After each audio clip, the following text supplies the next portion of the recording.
والذين أوتوا العلم درجات والله بما تعملون خبير.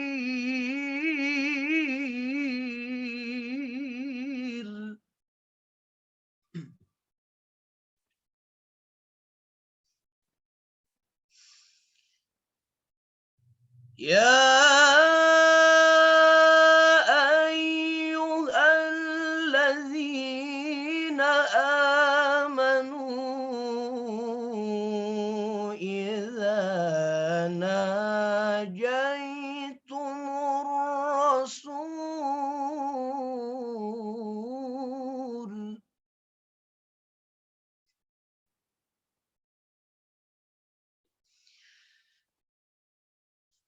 إذا ناجيتم الرسول فقدموا بين يدي نجواكم صدقة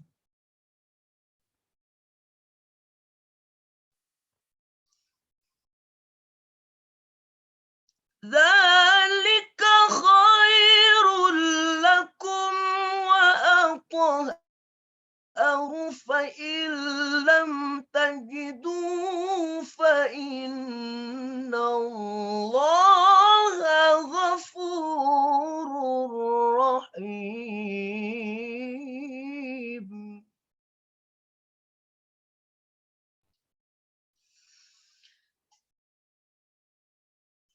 فإن لم تجدوا فإن الله غفور رحيم.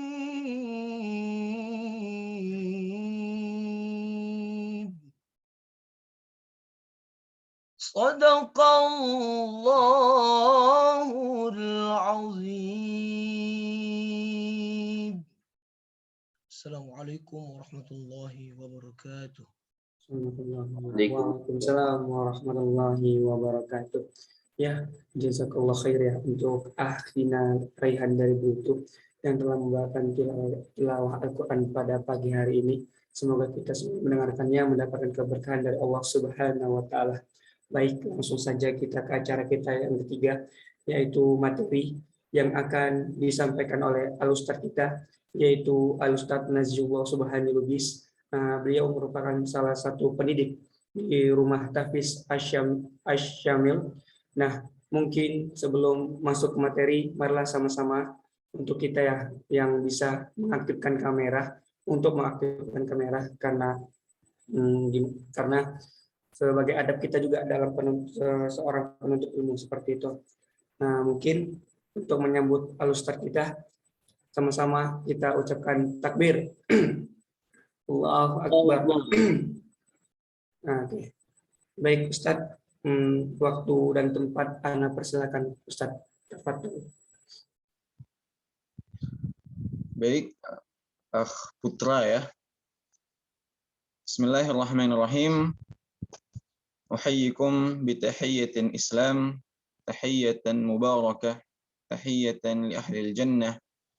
Assalamualaikum warahmatullahi wabarakatuh. Waalaikumsalam warahmatullahi wabarakatuh. Innal hamdalillah nahmaduhu wa nasta'inuhu wa nastaghfiruh wa nastahdi wa natubu ilaih wa na'udzu billahi min syururi anfusina wa min sayyiati a'malina man yahdihillahu fala mudilla lahu wa man yudlil fala hadiyalah. Asyhadu an la ilaha illallah wahdahu la syarika lah wa asyhadu anna Muhammadan abduhu wa rasuluh la nabiyya wa la rasula ba'dah amma ba'du.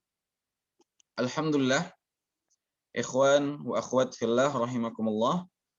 Pada pagi hari ini Allah masih memberikan kita nikmat yang begitu banyak, yang mana di antaranya yang terbesar adalah nikmat iman, nikmat Islam. Sehingga dengan keimanan itulah, dengan keislaman itulah kita masih menyempatkan waktu untuk kemudian hadir di majelis yang insya Allah penuh dengan keberkahan ini. Masya Allah, luar biasa ya. Pada kesempatan pagi hari ini, apa yang akan kita bicarakan bukanlah perkara yang kecil, tapi ini perkara yang sangat luar biasa besar. Berbicara tentang umat. Dan Masya Allah, kita juga bersyukur kepada Allah dengan melafazkan Alhamdulillah, Allah masih memberikan kita nikmat hidayahnya. Sehingga apa? Dengan hidayah itu, kita masih diberikan keringanan hati, ya, atau keringanan langkah untuk kemudian berkumpul di majelis yang insya Allah penuh dengan keberkahan ini. Karena barangkali ya, ada kawan-kawan kita di sana yang mereka diberikan nikmat berupa kesehatan, berupa kesempatan oleh Allah, tapi mereka belum tergerak hatinya untuk datang ke majelis-majelis ilmu seperti ini. Maka kita bersyukur dengan nikmat hidayah itu, kita bisa hadir, meluangkan waktu, ya kan, bahkan memprioritaskan kegiatan-kegiatan seperti ini. Tak lupa kita menyampaikan salawat beserta salam kehadiran Nabi kita, tauladan kita, uswatun hasanah kita, yang mana kepada beliaulah Al-Quran ini diturunkan. Siapa lagi kalau bukan Rasulullah Muhammad sallallahu alaihi wasallam. Seraya memperbanyak salawat kita kepada beliau. Allahumma salli wa sallim wa barik alaih. Sebelumnya saya pengen tahu dulu nih, gimana nih kabarnya kawan-kawan semuanya? Ada jargon Baik, khusus? Ustaz. Kalau di Istana Quran kita ada jargon nih. Kalau misalnya saya bilang Istana Quran ada apa gitu? Ada tidak? Ya. Jadi insya Allah ya, materi yang akan saya sampaikan pada hari ini sebetulnya adalah materi yang sangat-sangat sering ya dibahas oleh ustaz-ustaz kita, ustazah kita ya, terkait dengan surah Al-Fatihah. Dan Masya Allah ya, memang surah Al-Fatihah ini luar biasa, memiliki keutamaan-keutamaan yang lebihlah daripada surah-surah yang lainnya. Dan kalau tadi ya menilik kembali terkait dengan judul materi yang disampaikan ya, ini baru dikirimkan lagi, bersahaja dengan Al-Quran. Kemudian apa tadi? Bersahaja dengan Al-Quran, terangi kegelapan peradaban, Masya Allah. Ya, sebagaimana juga Al-Quran ini salah satu julukannya adalah An-Nur ya, sebagai cahaya. Ya, bagaimana lagi kalau kita menerangi umat ini kalau tidak dengan Al-Quran? Maka dengan Al-Quran inilah ya kita bisa kemudian memberikan cahaya bagi lingkungan kita, bagi keluarga kita, terutama bagi bangsa dan ya dunia ya pada umumnya. Nah, kemudian ya tadi disebutkan memimpin umat terbaik dengan persiapan terbaik. Emang betul nggak sih kalau kita ini umat terbaik? Betul nggak, Abang moderator? Betul, Ustaz. Betul ya. Apa itu Betul. buktinya? Kita termasuk umat terbaik, yaitu kita diberikan oleh Allah Subhanahu wa Ta'ala itu kelebihan, Ustaz, yaitu di akal dan pikiran kita, Ustaz, dari makhluk-makhluk yang diciptakan oleh Allah Subhanahu wa Ta'ala, Ustaz. Ya. Dalam surah At-Tin ya, laqad khalaqanal insana fi ahsani taqwim. Kita sebagai umat manusia ya telah diciptakan dalam bentuk yang terbaik. Tapi secara khusus ya, manusia sudah lama sekali ya kan, dari zaman Nabi Adam hingga zaman Nabi Muhammad SAW, kita sebagai umatnya. Secara khusus dalam Al-Quran surah Ali Imran ayat 110 ya, Allah menyebutkan kuntum khaira ummatin ya, telah aku anugerahkan kepada kalian umat terbaik. Kepada Nabi Muhammad itu umat terbaik. Ukhrijat linnas, daripada umat-umat yang pernah dikeluarkan, yang pernah hadir dari mulai zaman Nabi Adam hingga umat akhir zaman ini. Dan kitalah umat terbaik itu. Kitalah umat Nabi Muhammad yang diberi gelar umat terbaik. Kenapa? Kenapa seperti itu? Karena ada Al-Quran yang diberikan kepada kita. Betul nggak? Ya kan? Nah, ada tuh kaidahnya ya kan. Ini bukan hadis, bukan juga Al-Quran, tapi ini adalah kaidah yang disusun oleh ulama bahwa segala sesuatu yang berkaitan dengan Al-Qur'an itu adalah mulia, adalah hal yang terbaik. Ya, kita mulai daripada siapa yang membawa wahyu Allah ini dari langit? Siapa? Malaikat Jibril ya. Nah, malaikat Jibril. Lalu kemudian apa? Malaikat Jibril ini digelari Sayyidul Malaikah, pemimpinnya para malaikat. Lalu kepada siapa Al-Qur'an ini diturunkan? Kepada Rasulullah Muhammad SAW. Maka kemudian Rasulullah ini pun digelari sebagai pemimpin Anbiya wal Mursalin, pemimpinnya para nabi dan rasul. Lalu kepada umat siapa Al-Qur'an ini diturunkan? Kepada umat Nabi Muhammad, kitalah umatnya itu. Maka kita pun digelari umat terbaik. Kuntum khaira ummah. Kata Allah dalam surat Al-Qur'an, dalam Al-Qur'an ini Allah menggelari kita. Dan lebih banyak daripada itu, ya kan, Al-Qur'an diturunkan pada bulan Ramadan, ya kan? Di bulan Ramadan inilah Al-Qur'an ini diturunkan. Maka Ramadan pun digelari apa? Bulan kemuliaan, Ramadan Karim, ya. Bulan yang lebih mulia daripada bulan-bulan yang lain. Dan lebih lanjut daripada itu, ya kan? Kita juga mengenal Lailatul Qadar, ya. Pada malam Al-Qur'an itu diturunkan. Maka malam itu pun kemudian digelari apa? Lailatul Qadri khairum min alfi syahr. Malam kemuliaan Lailatul Qadar itu lebih mulia daripada 1000 bulan. Inilah alasan mengapa kita digelar umat terbaik. Karena ada Al-Qur'an di sisi kita, ada Al-Qur'an di hati kita, ada Al-Qur'an di tangan kita. Maka kita bersyukur kepada Allah, ya kan? Allah menganugerahkan nikmat untuk mencintai Al-Qur'an itu. Ya, Masya Allah kawan-kawan di sini semuanya sudah di Istana Quran, ya. Semuanya digabungkan dalam komunitas yang mengajak untuk dekat-dekat dengan Al-Qur'an, untuk senantiasa membaca Al-Qur'an, untuk senantiasa berinteraksi dengan Al-Qur'an sampai pada tingkatan menghafal, mentadabburi dan mengamalkannya. Ya kan? Seperti itu.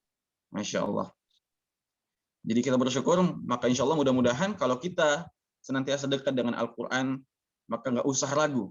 Allah akan menggelari kita sebagai ahlullah. Betul tidak? Ya, siapa itu ahlullah? Siapa itu keluarganya Allah di muka bumi? Siapa? Ya kita, ahlul Quran, orang-orang yang senantiasa menjaga Al-Quran. Ya, kembali lagi kepada surah Al-Fatihah ya. Surah Al-Fatihah. Nah, tadi kita sudah membicarakan Al-Quran ini, ya kan? Kita sudah membicarakan Al-Quran secara umum.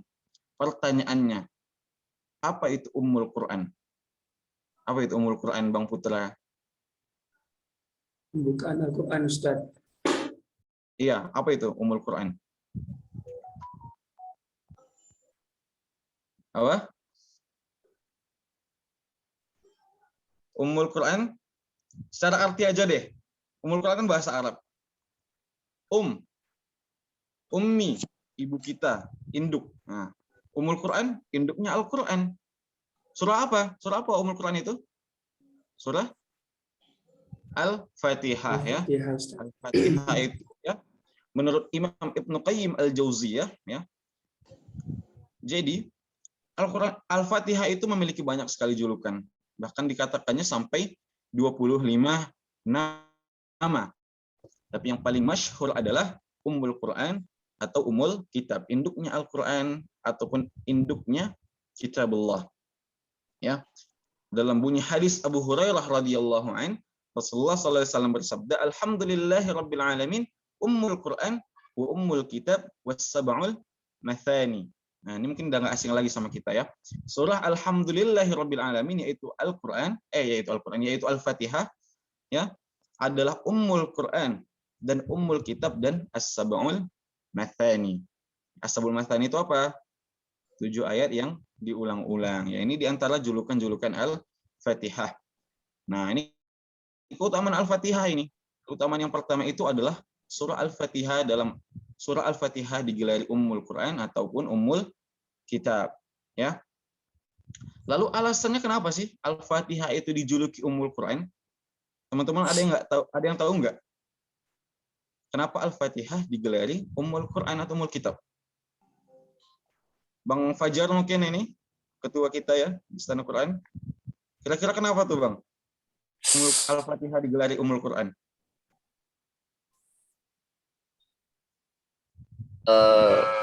Kurang tahu. Kurang tahu, Ustaz.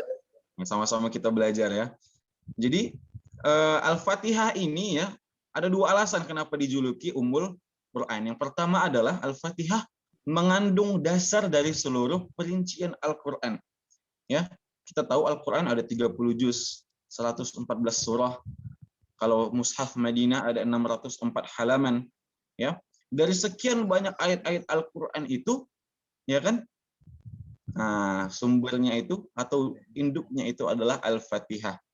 Artinya segala hal yang dijelaskan pada ayat-ayat lain dari mulai Al-Baqarah sampai An-Nas itu adalah perincian daripada Al-Fatihah itu sendiri. Ya, perincian dari Al-Fatihah itu sendiri. Itulah kenapa dia disebut sebagai atau induk. Ya, bahwa segala sesuatu itu kembali kepada Al-Fatihah. Kita bisa lihat contohnya nih, banyak sekali contohnya, Masya Allah. Ya, kalau kita membaca-baca surah Al-Baqarah atau misalnya kita belum memahami bahasa Arab ya, kita bisa mentadaburi artinya. Kita buka surah Al-Baqarah atau bisa juga ditemui dalam surah Ali Imran, surah Al-Maidah, surah At-Taubah, di mana di dalam surah-surah itu ternyata adalah kisah-kisah atau pembahasan tentang apa?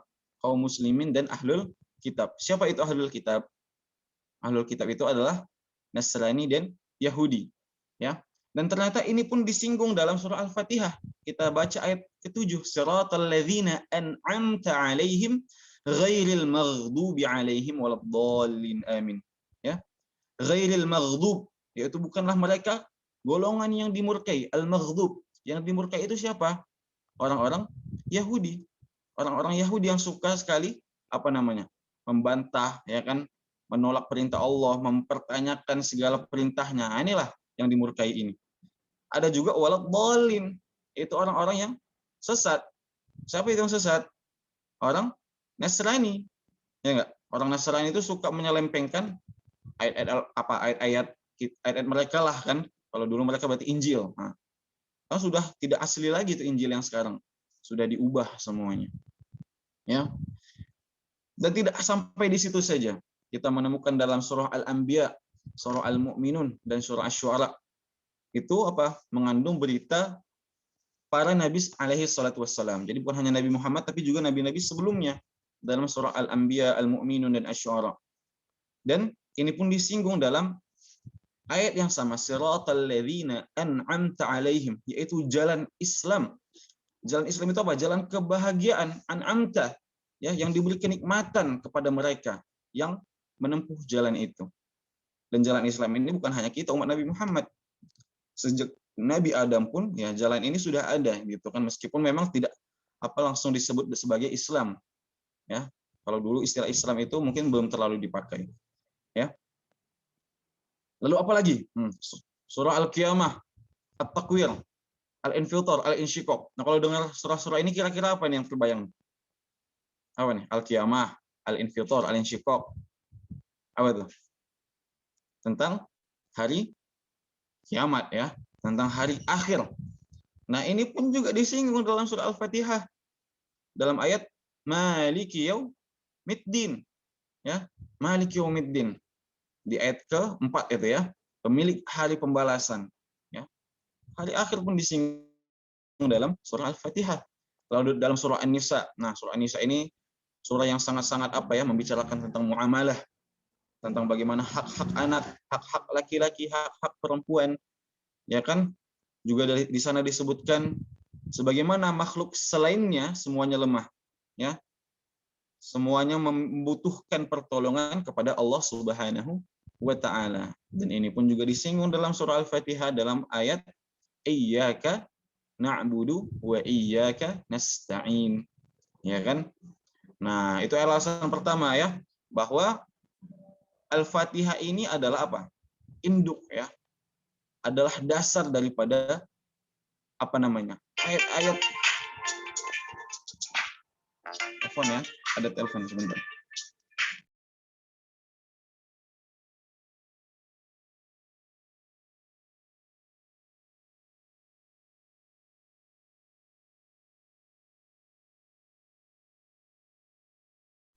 Ya, phone ya kawan-kawan.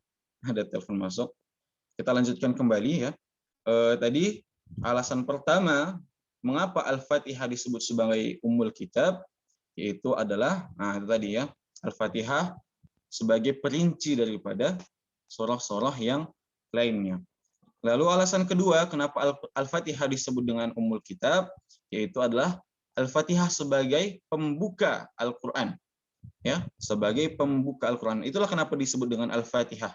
Artinya sendiri saja sudah pembuka, ya kan? Nah, menurut Imam Al-Bukhari, wa summiyat Ummul Kitab li'annahu yabda bi kitabiha fil masahif wa yabda bi qiraatiha fis shalah. Al-Fatihah dinamakan Ummul Kitab. Kenapa? Karena penulisan Al-Qur'an dimulai dengan apa? Al-Fatihah. Mushaf yang kita pegang sekarang ya, kita pegang mushaf, ya kan? Pada zaman Nabi Shallallahu Alaihi Wasallam, mushaf itu belum ada. Dulu catatan-catatan Al-Quran masih tersebar, ya kan, di di batu, di pelepah-pelepah kurma, di pohon dan sebagainya, tidak dikumpulkan dalam satu. Lalu kemudian dimulailah pengumpulan itu pada zaman Abu Bakar dan akhirnya rampunglah pada masa Utsman bin Affan. Maka disebut dengan mushaf Utsmani. Itulah yang kita pegang sekarang. Ya, ada 30 juz, setiap juznya berisi 20 halaman, ya kan? Dan diawali dengan surah Al-Fatihah. Nah, dan wa yabda bi qiraatiha fis shalah, dan kita juga membuka bacaan salat kita dengan Al-Fatihah. Ya enggak? Ya kan? Masyaallah. Jadi luar biasa nih kawan-kawan. Kalau kita tadi membicarakan tentang kebangkitan umat, apa sih sebenarnya kunci pertama umat ini bisa bangkit? Apa sih? Ada tahu? Ayo, gimana nih kawan-kawan? Ya. Jadi kunci kebangkitan umat ini adalah bagaimana bagaimana sholat ini kemudian kembali ditegakkan. Bukan hanya kaum-kaum yang tua, bukan hanya orang-orang tua kita, tapi juga segala macam golongan, anak-anak muda, ya kan, bahkan yang belia-belia pun pergi ke masjid untuk menunaikan sholat. Kenapa? Karena masjid inilah puncak atau tonggak peradabannya umat Islam. Kalau masjid ramai, maka insya Allah, ya kan, maka insya Allah kebangkitan umat Islam itu tidak menunggu lama lagi. Tapi sekarang ya kita masih menyaksikan bahwa masjid-masjid pun masih banyak yang kosong. Ya, maka jika ingin umat ini bangkit, bangkitkanlah sholat, tunaikanlah sholat, dirikanlah sholat. Dan di antara rukun yang ada di dalam sholat itu adalah bacaan Al-Fatihah. Ya, Al-Fatihah inilah di antara keutamaan Al-Fatihah, merupakan rukun sholat, merupakan syarat sah sholat. Kalau tidak kita baca Al-Fatihah ini, tidak sah sholat kita. Sholat apapun itu, baik wajib, sunnah, ya kan, semuanya wajib membaca Al-Fatihah. Tidak dengan surah-surah yang lain. Ya, surah-surah lain sifatnya hanya sunnah. Ya, kita baca surah Al-Fatihah, ya kan, kita teruskan dengan surah-surah pendek, misalnya surah Al-Ikhlas. Al-Ikhlas itu tidak rukun. Kalaupun tidak kita baca, tidak mempengaruhi kesahan sholat kita, gitu. Nah, maka jika umat ini bangkit, bangkitkanlah sholat, dirikanlah sholat, yang mana di dalamnya ada Al-Fatihah. Ya, ini bagaimana mungkin umat kita mau bangkit sementara Al-Fatihah hanya aja masih belum lancar, ataupun kalau sudah hafal bacaannya masih belum benar, gitu ya. Tadi pertama, keutamaan Al-Fatihah yaitu digelari Ummul Quran atau Ummul Kitab. Lalu yang kedua apa nih? Keutamaan Al-Fatihah yang kedua adalah mengandung maksud-maksud Al-Qur'anul Karim yang terbesar. Maksud-maksud itu apa Bang maksudnya, Ustaz? Ya, tujuan-tujuan Al-Qur'an ini. Apa yang ingin disampaikan Al-Qur'an ini kepada umatnya? Apa yang ingin Allah sampaikan? Kalam Allah ini, ya kan, kepada umatnya, apa yang ingin disampaikan? Nah, inilah maksud-maksud Al-Qur'an yang terbesar, dan itu ada dalam surah Al-Fatihah, ya. Beraneka ragam ungkapan ulama rahimahullah tentang penentuan maksud-maksud Al-Qur'an yang terbesar. Di antara mereka ada yang menyatakan 3, 4 dan sebagainya. Nah, lalu apa sebenarnya maksud-maksud Al-Fatihah itu, maksud-maksud Al-Qur'an itu? Nah, ini dituangkan juga dalam surah Al-Fatihah. Maksud-maksud Al-Qur'an yang terbesar, ya. Pertama adalah penetapan tauhid. Ya. Untuk apa agama ini dihadirkan? Untuk menegakkan lagi kalimat Allah itu. Kalimat tauhid, la ilaha illallah, bahwa tiada Tuhan selain Allah. Ya. Dan ini ternyata juga dituangkan dalam Al-Fatihah, dalam ayat alhamdulillahi rabbil alamin. Ya. Kita lihat di situ apa? Alhamdulillahi rabbil alamin, apa artinya? Segala puji hanya milik Allah, Tuhan semesta alam. Ya kan? Nah, itu kan kalimat tauhid. Hanya milik Allah, tidak milik siapa-siapa lagi. Ya kan? Lalu maksud-maksud Al-Qur'an yang terbesar yang kedua adalah janji dan ancaman. Ya, dalam Al-Qur'an kita sering mendapati apa? Ada janji, ada ancaman. Ya kan? Kalau dalam bahasa Arabnya al-wa'du wal wa'id. Ya. Janji untuk siapa? Janji untuk mereka yang melakukan amal soleh dan beriman. Ya kan? Dan ancaman untuk siapa? Ancaman untuk mereka yang kufur dan mendustakan ayat-ayatnya. Nah, janji Allah ini apa? Nah, Malik Yaumiddin. Ya. Bahwa nanti pada akhirnya kita akan menerima hari pembalasan. Ya kan? Pada akhirnya semua kita nanti akan dihisab di yaumil akhir. Dan siapa pemilik hari akhir itu? Ialah Allah. Lalu yang ketiga apa? Yang ketiga, perintah dan larangan. Nah, dalam Al-Qur'an ini pun banyak sekali kita dapati perintah-perintah dan larangan-larangan. Di antara perintah yang ada dalam surah Al-Fatihah, nah itu tadi, iyyaka na'budu wa iyyaka nasta'in. Ya. Agar kita hanya menyembah Allah saja, agar kita hanya meminta pertolongannya Allah saja. Lalu yang keempat, jalan kebahagiaan dan bagaimana kita dapat melaluinya. Ya, maksud Al-Qur'an ini agar kita bisa menempuh jalan kebahagiaan. Agar kita tahu ini loh jalan kebahagiaan, bukan ini. Gitu. Al-Qur'an sudah menerangkannya dengan jelas. Ya, ihdinas siratal mustaqim. Ya, kita minta pada Allah itu di setiap salat kita. Itu doa itu, ihdinas siratal mustaqim, tunjukilah kami jalan yang lurus. Apa itu jalan yang lurus? Siratal ladzina an'amta 'alaihim. Yaitu jalan yang telah Engkau beri kenikmatan di dalamnya. Gitu. Lalu yang kelima, apa itu maksud-maksud terbesar dari Al-Qur'an? Nah, Al-Qur'an juga ingin menjelaskan kepada kita kisah orang yang melanggar hukum Allah, ya. Dalam ayat yang terakhir, ghairil maghdubi 'alaihim waladdallin, ya. Nah, bahwa dalam Al-Qur'an ini juga kita mengambil pelajaran dari kisah-kisah terdahulu. Ya, kita mengambil pelajaran. Sebagaimana kita pun dalam hidup ini, ya kan, kita melihat masa lalu untuk kemudian mengambil pelajaran darinya. Ya enggak? Bergerak pada hari ini, menatap hari esok, belajar dari masa lalu. Kan seperti itu. Ya. Untuk kemudian bisa lebih baik lagi. Nah, inilah 5 maksud-maksud terbesar dari Al-Qur'an. Lalu apa keutamaan yang ketiga? Nah, ini masih kita lanjutkan, ya. Keutamaan yang ketiga adalah surah Al-Fatihah mencakup 3 macam tauhid. Ya. Surah Al-Fatihah meskipun hanya pendek, ya, hanya 7 ayat, tapi ternyata dalamnya sudah mencakup 3 macam tauhid. Ada yang tahu? Ada yang bisa menyebutkan apa saja macam-macam tauhid itu? Bang Putra atau Bang Fajar barangkali? Apa saja macam-macam tauhid? Ayo. Ustaz. Nah, tafadhal. Uluhiyah, rububiyah, kemudian Uluhiyah. asma wa sifat. Asma wa sifat, ya. Jadi ada 3 macam tauhid. Rububiyah, uluhiyah, asma wa sifat.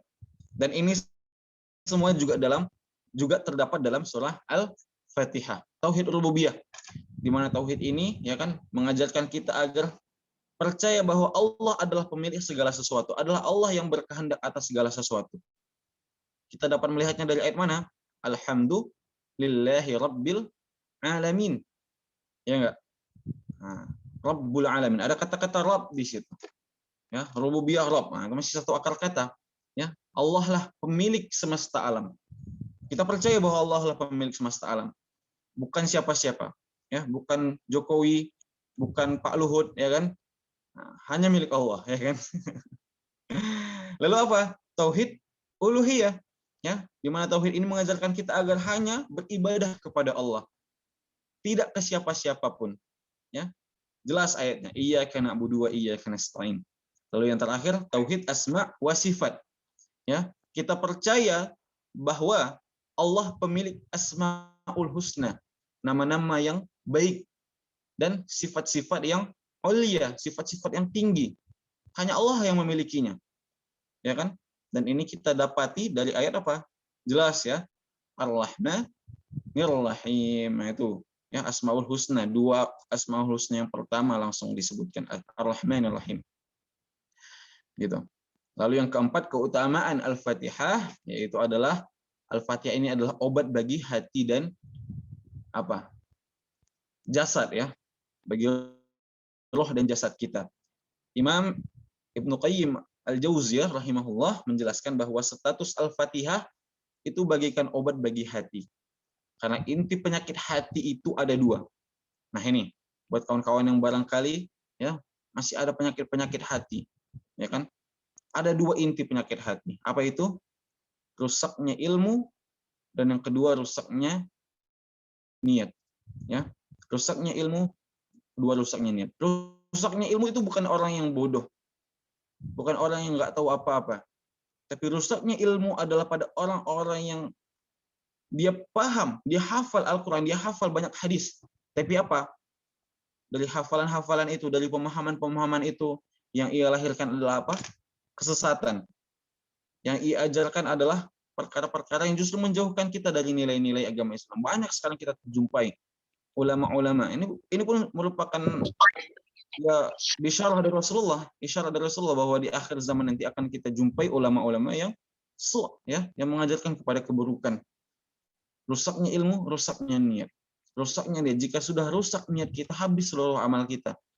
Ya, maka dalam hadis Al-Ba'in An-Nawawi itu, ya, yang paling pertama disebutkan itu, ya kan, adalah tentang niat. Innamal a'malu binniyat. Ya. Apapun itu, mau sholat kita, mau puasa kita, mau zakat kita, bersedekah kita, bahkan sampai kita pada berkumpul pada forum-forum seperti ini, dan kita perhatikanlah niat kita. Niat kita sudah betul tidak karena Allah. Ya kan? Sudah lurus tidak karena Allah. Kita ambil contoh dari puasa. Kam min shaimin laisa min siyamihi laisa lahu min siyamihi illa al-ju'i wal atas. Betapa banyak orang yang berpuasa, ya kan? Tapi tidak ada yang dia dapatkan dari puasanya kecuali rasa lapar dan dahaga. Ya, kita capek-capek puasa dari subuh sampai maghrib, kurang lebih 13 jam kita menahan lapar dan dahaga. Kemudian kita berbuka, tapi yang kita dapati apa? Hanya 13 jam itu saja menahan lapar dan dahaga. Tidak ada kebaikan yang kita dapatkan. Kenapa bisa seperti itu? Karena rusaknya niat kita. Maka perbaikilah niat kita dalam segala amal perbuatan. Imam Nawawi langsung menyebutkan, menempatkannya di dalam hadis pertama, bahkan sebelum hadis, bahkan apa? Hadis keduanya itu apa? Rukun Islam, rukun iman, tentang ihsan. Itu nomor 2, tapi nomor pertamanya adalah tentang niat. Maka ayo kawan-kawan ya, kita perbaiki niat kita, ya kan? Dari surah Al-Fatihah ini kita belajar agar kita meluruskan kembali niat kita. Ya, ihdinas siratal mustaqim. Kita ingin kita berada dalam jalan yang lurus. Siratal mustaqim, al-mustaqim, orang-orang yang berada dalam jalan lurus, orang-orang yang istiqamah, tegak lurus ya, hanya untuk Allah. Gitu loh. Bahkan ada ulama yang berpendapat kita tidak boleh beramal soleh hanya untuk mendapatkan surga.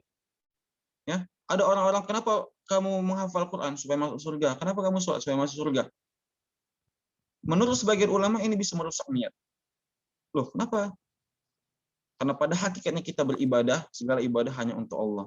Adapun surga itu adalah janji Allah kepada kita kalau kita nanti pada akhirnya memang mendapatkan rahmatnya untuk kemudian masuk ke dalam surganya Allah.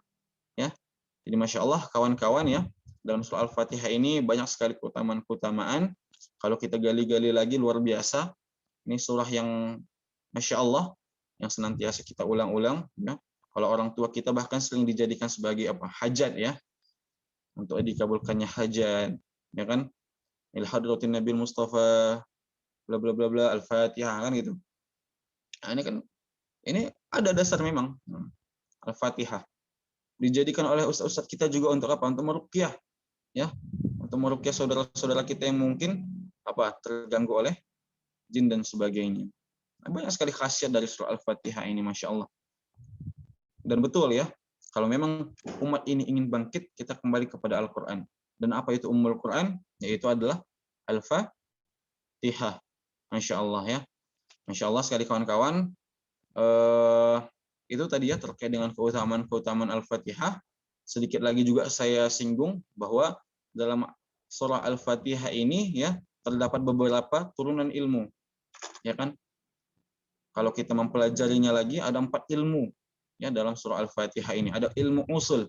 Apa itu ilmu usul? Ilmu dasar, ilmu pokok. Usuluddin. Apa itu usuluddin? Dasarnya agama. Aqidah, iman. Ya. Bahwa Al-Fatihah ini ingin mengajarkan kita untuk bertauhid hanya kepada Allah. Ya, itulah usul daripada Islam. Itulah dasar kita berislam. Ya. Kita mengenal syahadat, ya. Asyhadu an la ilaha illallah wa asyhadu anna Muhammadar Rasulullah. Inilah usulnya.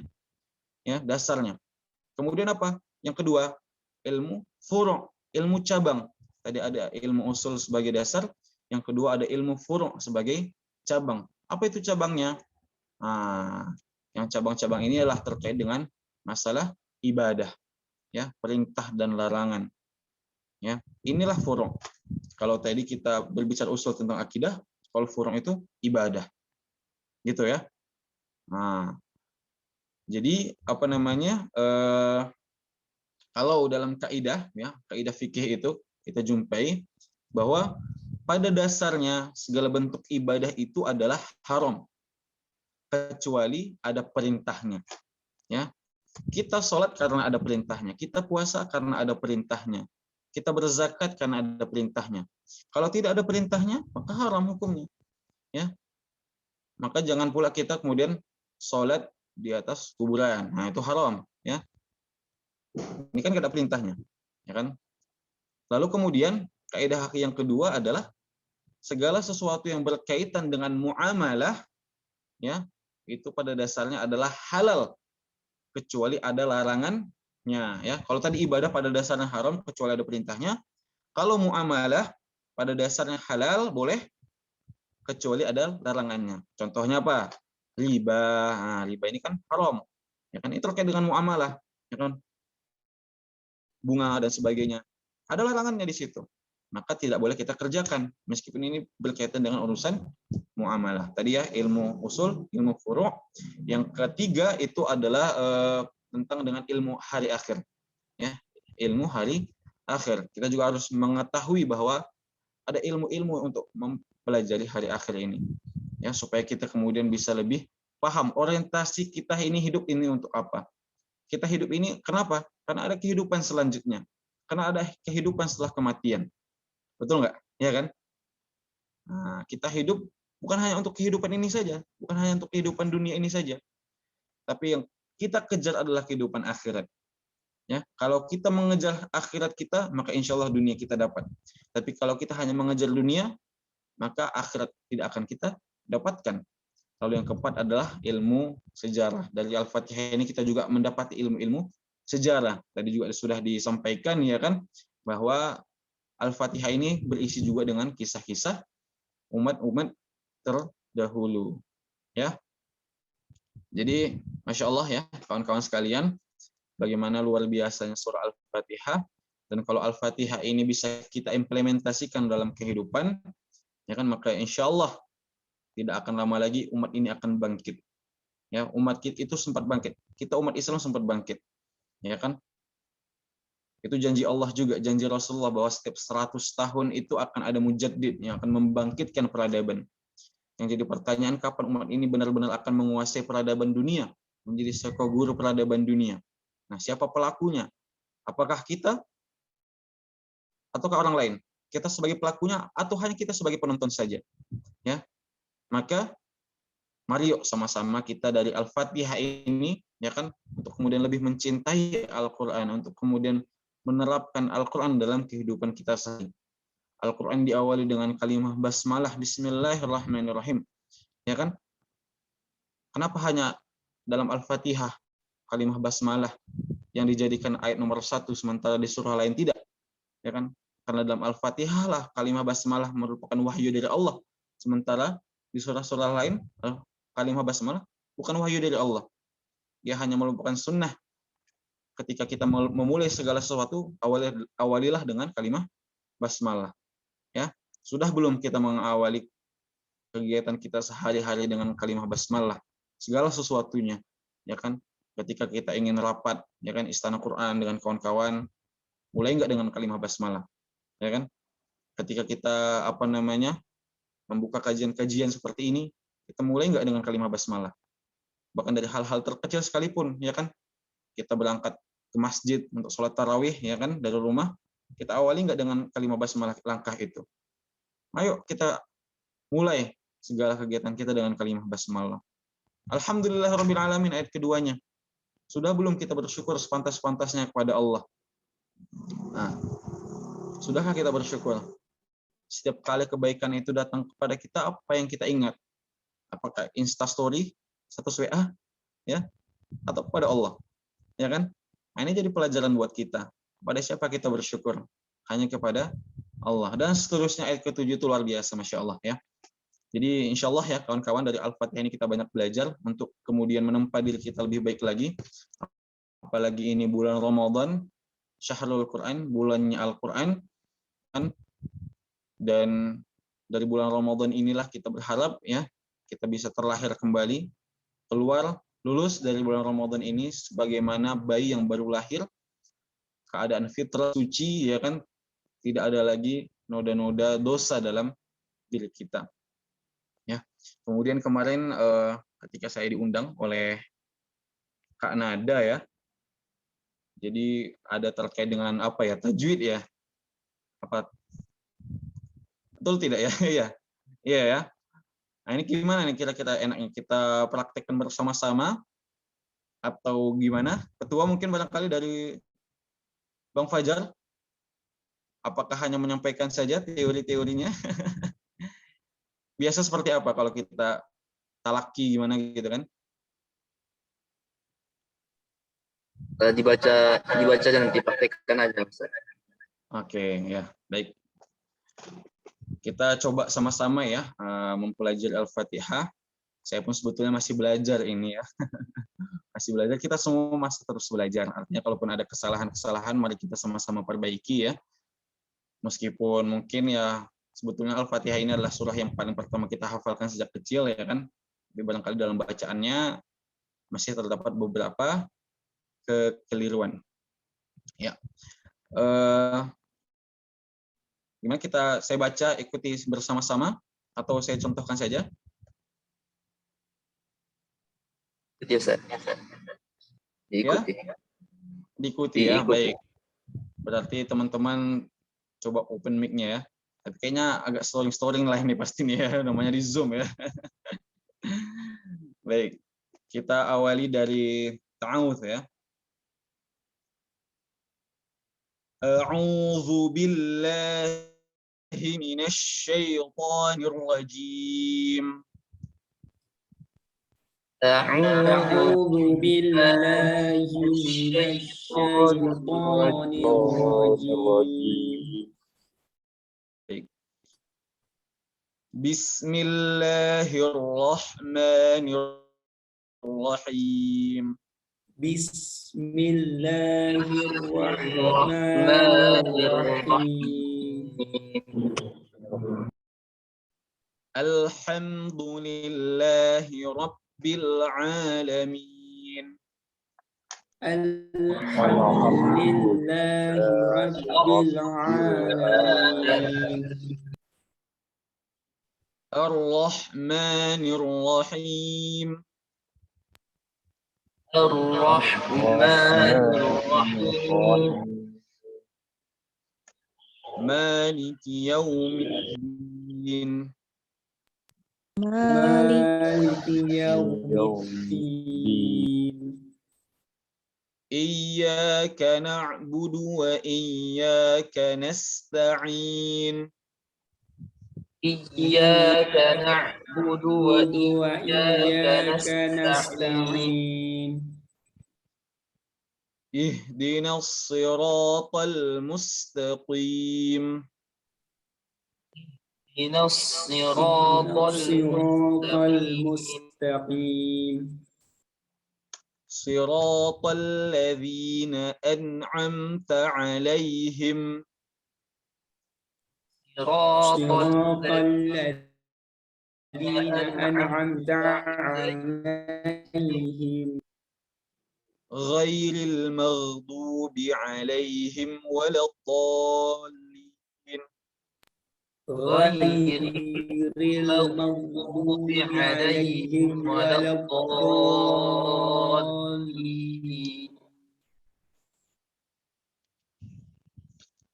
Amin. Ya, saya kira cukup sekali saja ya. Karena agak susah juga menilainya karena tadi suaranya agak tumpang tindih ya. Tapi insya Allah kawan-kawan bisa berlatih lebih banyak lagi nanti. Banyak sekali sekarang ya akun-akun baik itu di TikTok, di Instagram ataupun di YouTube yang membahas terkait dengan tahsin Al-Qur'an ini ya. Sedikit juga saya menyampaikan saja ya 3 kesalahan yang paling sering dilakukan oleh orang-orang pada saat membaca surah Al-Fatihah. Yang pertama saat menyebutkan alhamdu. Alhamdu. Ya, di sini alhamdu menggunakan ha kecil, bukan ha besar ya, bukan alhamdu. Nah, ini yang lebih parahnya lagi bisa merubah arti ya. Alhamdu artinya segala puji. Kalau alhamdu dengan ha besar artinya segala kehancuran. Nah, bahaya kan?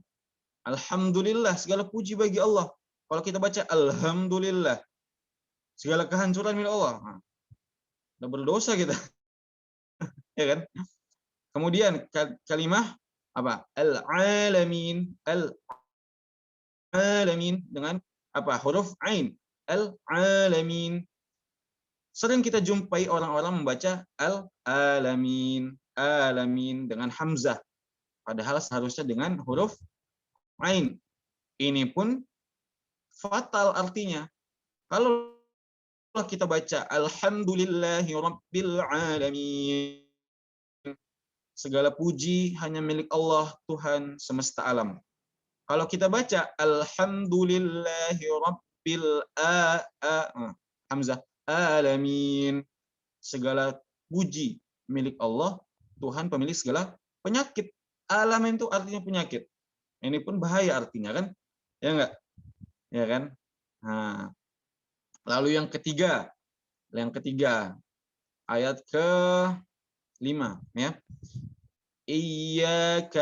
Iyyaka ada tasydid di situ. Iyyaka na'budu. Nah, jangan dibaca iyyaka nah, ya. Iyyaka bukan iyyaka. Kalau iyyaka hanya kepada mula ya. Kalau iyyaka kepada cahaya mentari lah. Nah, itu artinya. Ya. Kepada cahaya mentari lah. Iyyaka na'budu. Berarti kita menyembah cahaya matahari dong. Ini kan fatal juga artinya, ya kan? Jadi 3 contoh tadi di antara banyak sekali orang-orang yang masih keliru dalam membaca Al-Fatihah, ya kan? Lalu gimana caranya Bang supaya kita bisa memperbaikinya? Sering-seringlah berlatih. Sekarang sudah banyak sekali media ya kan? Gunakanlah HP kita, ya kan, gadget kita untuk kegiatan-kegiatan ataupun hal-hal positif. Ya kan banyak sekali ilmu sebenarnya yang sudah tertuang di sosial media kita. Tinggal kitanya saja mau mencarinya apa tidak. Ya kan? Ini nengok FYP di TikTok yang berbau dengan agama, ya kan? Di-skip, ya kan? Lebih suka dengan yang yang joget-joget lah, yang apalah ya kan. Allahu Akbar, subhanallah ya. Jangan sampailah kita seperti itu ya. Kita sudah gabung di Istana Quran ini, kalau bisa tunjukilah ya kan gimana sih anak-anak Istana Quran itu ya kan. Nah, kasih tuh nilai-nilai Quran ya kan kepada sekitar kita. Buat postingan-postingan yang mengajak orang untuk dekat dengan Al-Qur'an ya. Ya baik, itu saja barangkali yang bisa saya sampaikan ya. Sudah hampir 1 jam juga sebetulnya. Kalau misalnya nanti ada yang ingin kita diskusikan, ya sama-sama kita diskusi. Saya kembalikan kepada moderator ya. Saya tutup dulu. Akhirul kalam. Wassalamualaikum warahmatullahi wabarakatuh. Waalaikumsalam warahmatullahi wabarakatuh. Jazakallah khair untuk Al-Ustadz ya yang telah memberikan materi pada pagi hari ini, dan sedikit merangkum dari materi yang telah disampaikan Al-Ustadz bahwasannya ada 4 keutamaan dalam Al-Quran. Yang pertama yaitu Al-Quran sebagai umul Quran ataupun umul kitab, dan yang kedua yaitu Al-Quran menyampaikan maksud-maksud dari Al-Quran yang terbesar itu sendiri, dan yang ketiga yaitu surah Al-Fatihah mencakup 3 macam tauhid yang terdiri dari tauhid rububiyah dan tauhid uluhiyah dan tauhid asma wa sifat, dan yang terakhir yaitu Al-Fatihah sebagai obat bagi hati dan jasad kita. Dan di dalam Al-Quran, di dalam surah Al-Fatihah terdapat 4 ilmu yang telah disampaikan oleh Al-Ustadz, yaitu yang pertama ilmu usul, dan yang kedua ilmu furaq, dan yang ketiga yaitu ilmu hari akhir, dan yang keempat ilmu sejarah.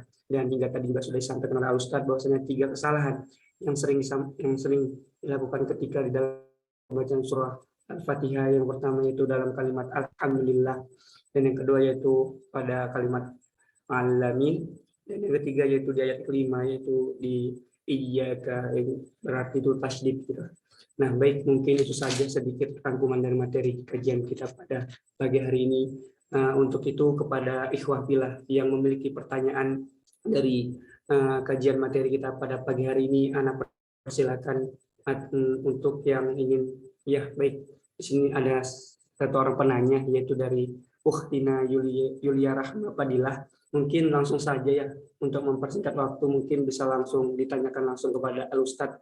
Tafadhol. Ya, syukran ya Pak. Bismillahirrahmanirrahim. Assalamualaikum warahmatullahi wabarakatuh. Waalaikumsalam warahmatullahi wabarakatuh. Ya, Ana Yulia Rahma Fadila dari Prodi Pendidikan Biologi Islam 2020. Izin bertanya ya Ustadz, mengenai surah Al-Fatihah ini, kenapa kita setiap sholat gitu kan, setiap selesai membaca surah Al-Fatihah, kenapa harus ada amin gitu kan? Apakah karena ayatnya itu ada yang mengandung doa gitu, seperti ayat 5 sampai ayat 7 gitu. Itu Ustadz yang pertama. Lalu yang kedua gitu kan, kalau misalnya kita ini masbuk gitu kan, nyambung sholatnya gitu kan, nah karena tertinggal gitu kan, itu kira-kira kan misalnya pas nggak terikut gitu surah Al-Fatihahnya gitu. Nah itu apakah hukumnya gitu gimana gitu Ustaz? Nah itu mungkin pertanyaannya. Syukran, akan kembalikan kepada Pak Moderator.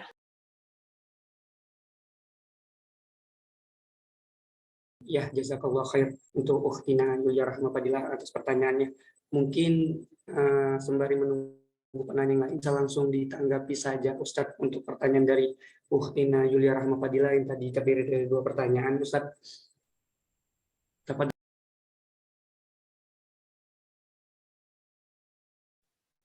Ya, baik. Pertanyaan yang luar biasa bagus. Ya. Mengapa ketika kita membaca Al-Fatihah, kita akhiri bacaan itu dengan kalimat amin? Ya kan? Apakah karena memang mengandung doa atau ya bagaimana gitu kan? Nah, jadi betul ya. Di dalam surah Al-Fatihah itu kan banyak kita jumpai kata-kata doa ya, kayak ihdinas shiratal mustaqim, tunjukilah kami jalan yang lurus gitu kan.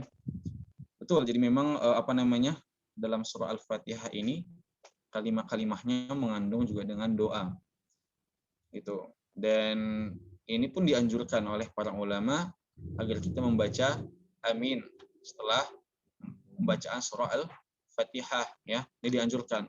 Boleh tidak? Boleh gitu kan.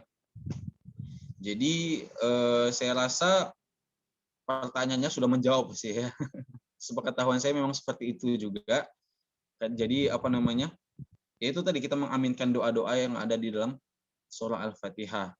Kalau misalnya nanti ada yang ingin penasaran lagi, coba di searching aja ya kan. karena seperti ilmu saya belum sampai ke sana. Izin ya kawan-kawan ya. Kemudian kalau misalnya kita sholat ya kan, kemudian masbuk atau mungkin kita tidak mengikuti Al-Fatihahnya, itu bagaimana hukumnya? Jadi memang satu rakaat itu ya kan, kalau kita berjamaah, misalnya nih kita sholat ya kan, tapi kita nggak ikut dari awal, nggak ikut dari takbiratul ihram imam pertama gitu kan, dari takbiratul pertama ihram gitu kan. Jadi dihitung satu rakaat itu dari rukuknya. Jadi kalau misalnya kita masih dapat rukuk dalam rakaat pertama atau rakaat keberapa pun itu kita masih dihitung satu rakaat gitu ya. Kenapa? Karena bacaan Al-Fatihah sudah dibaca oleh imam, karena kita sudah berniat sholat sebagai makmum gitu ya. Kecuali kalau kita sholat sendiri, maka ya wajiblah ditunaikan rukun Al-Fatihah ini. Begitu ya. Mungkin singkat saja yang bisa saya jawab. Kalau misalnya masih kurang kurang berkenan, coba nanti di cari lagi ya. Ya, khair itu saja. Wallahu a'lam bishawab. Ya, syukron kasih kepada Ustaz ya yang telah menjawab pertanyaan dari Yulia Rahma Fadilah. Nah, mungkin kita beri satu penanya lagi ya Ustaz. Nah, gimana nih ikhwah bila apa masih ada yang ingin bertanya? Mungkin bisa langsung menghidupkan kami ya, bisa menghidupkan langsung mic-nya dan langsung bertanya kepada Ustaz. Tafadhol. Wah.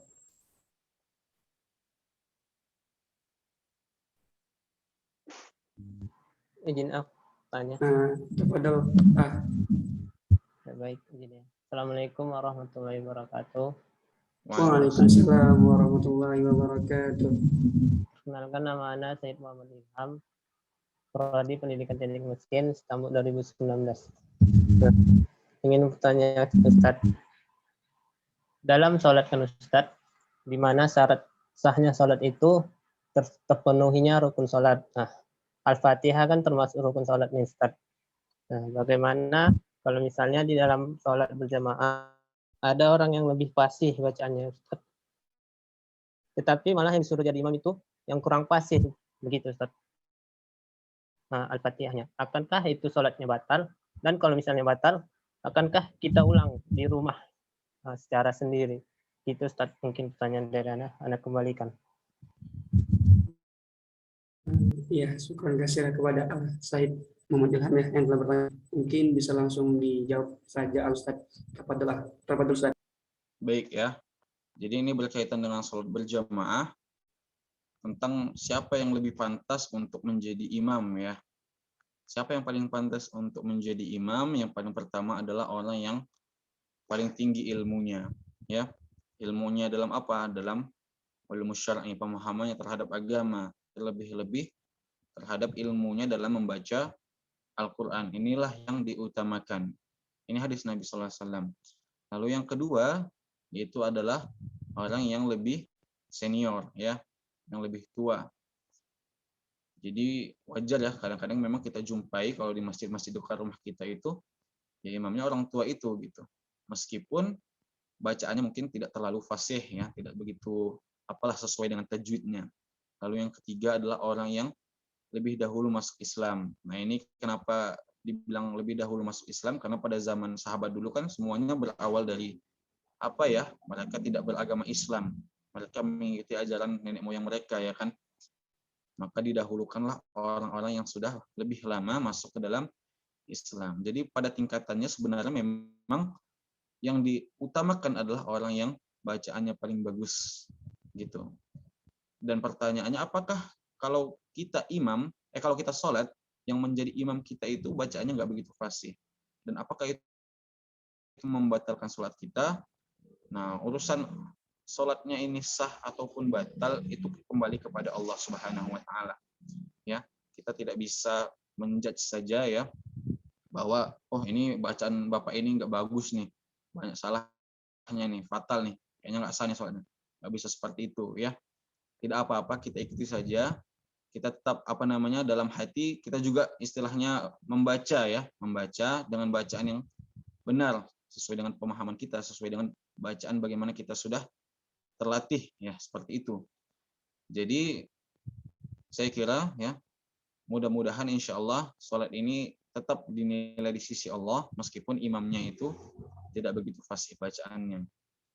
Begitu barangkali. Tapi kalau memang itu tadi yang jadi pertanyaan ya, kalau ada yang lebih bagus bacanya, kenapa dia tidak jadi imam? Ya, pertanyaannya kenapa nggak mau maju gitu kan? Misalnya antum lah kan, antum bagus nih bacaannya ya kan, tapi antum telat ke masjid gitu. Akhirnya apa? Orang tua tadi yang jadi imam. Lalu ketika sholat, bacaannya nggak sebagus antum. Kalau antum menyalahkan beliau, nah, kan sama-sama salah kan? Antum kenapa nggak datang duluan? Kita sebagai orang yang memiliki bacaan lebih bagus, yuk coba lebih dahulu datang ke masjid, kita yang jadi imam. Ya kan, kita sampaikan aja ke bapak itu, Pak, mohon izin. Saya kira mudah-mudahan dengan bacaan saya bisa lebih khusyuk kita dalam sholat. Seperti itu. Gitu ya. Untuk masalah sah atau tidak sahnya, itu kembali kepada Allah. Tapi selagi rukun itu ditunaikan, Al-Fatihah itu ditunaikan, ataupun bacaan-bacaan yang lain pun ditunaikan, maka insya Allah sah. Sudah memenuhi kriteria yang ada. Itu barangkali wallahu a'lam bishawab ya. Iya, jazakallah khair ya Ustaz untuk jawaban dari pertanyaan dari Asai tadi. Nah, mungkin tadi sudah ada pertanyaan dari Bu Yulia dan Asaid yang mewakili akhwat dan ikhwan. Nah, mungkin nanti dari para ikhwan lainnya yang masih ingin bertanya, mungkin bisa disampaikan saja nanti melalui Ketua Umum kita yaitu Pak Fajar, mungkin akan disampaikan ke Al-Ustadz gitu kan, karena mengingat waktu juga gitu kan. Nah, mungkin langsung saja kita memasuki agenda yang terakhir yaitu doa. Dan di sini izin sebelumnya Ustadz untuk doa ini kami meminta untuk dipimpin oleh Al-Ustadz. Boleh Ustadz? Boleh, khair. Baik Ustadz, apa aja Ustadz?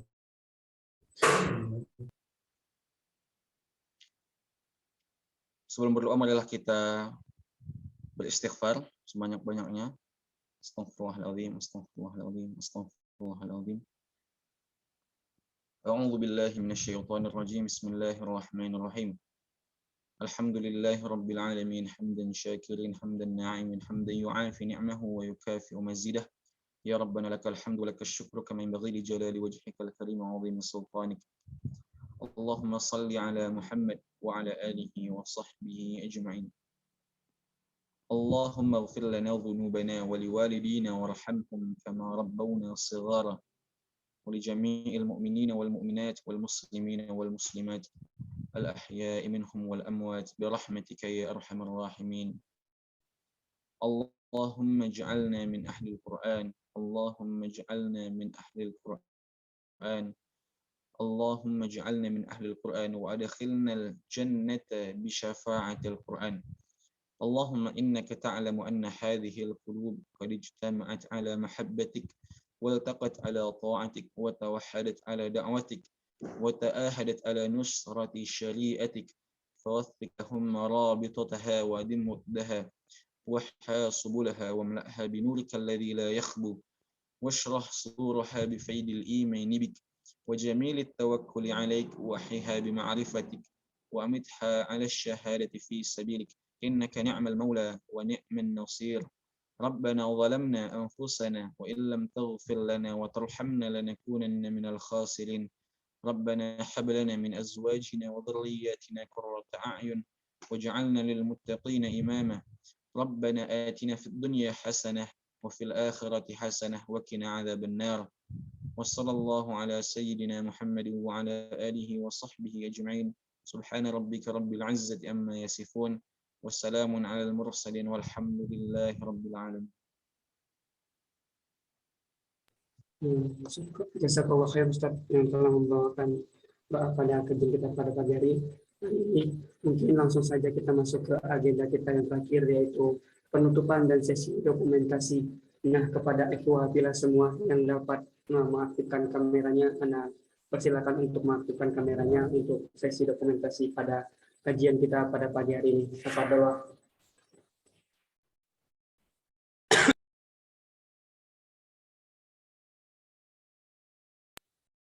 Ya, mungkin sini Anda melihatnya ya, belum seluruhnya memakai kamera, mungkin ada beberapa yang tidak bisa memakai kamera. Mungkin Anda izin untuk mendokumentasikan Ustaz. Mungkin ya baik. Anda beri aba-aba ya. 1, 2, 3. Oke, sebentar.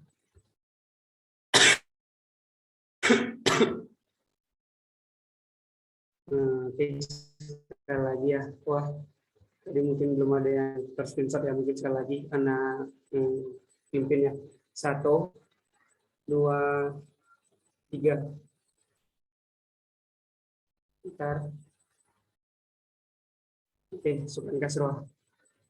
Bentar ya. Iya, baik.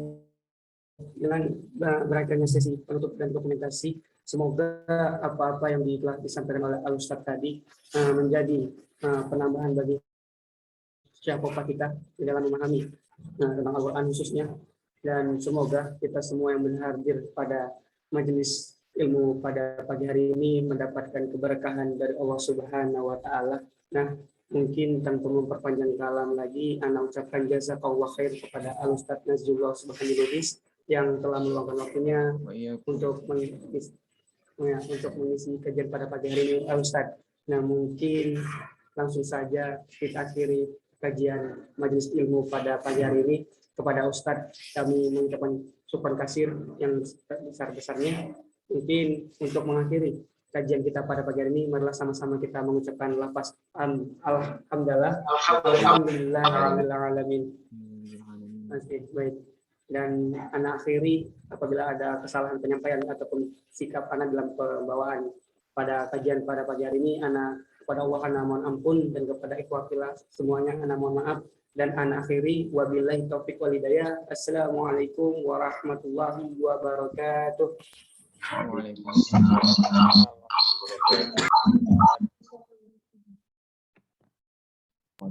Izin ya semuanya ya. Syukur Ustaz. Assalamualaikum. Waalaikumsalam. Waalaikumsalam warahmatullahi wabarakatuh.